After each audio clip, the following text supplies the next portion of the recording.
ఎన్నో పేర్ల మీద ఓ నామాలు వెల్లడగొచ్చుగాక, కానీ ఏ నామం ఒక మనుషుణ్ణి రక్షించగలిగినది అనంటే ఈ రాత్రి మనం ప్రకటించబడుతున్నా, మనము ఆరాధిస్తున్న యేసుక్రీస్తు నామము ఒక్కటే ప్రజలను రక్షించగలిగినది.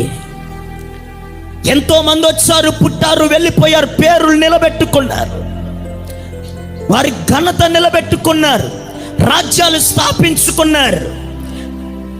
కానీ ఏది ఆశించకుండా, పేరు కానీ, పదవి కానీ, రాజ్యాలు కానీ ఏది ఆశించకుండా ఒక్క పని నిమిత్తం వచ్చి ఆ పని ముగించుకొని, ఏ పని నిమిత్తమైతే లోకానికి వచ్చాడో ఆ పని సంపూర్ణం చేసుకొని వెళ్ళిన ఏకైక దేవుడు మనం ఆరాధిస్తున్న యేసుక్రీస్తు ప్రభు ఒక్కరే.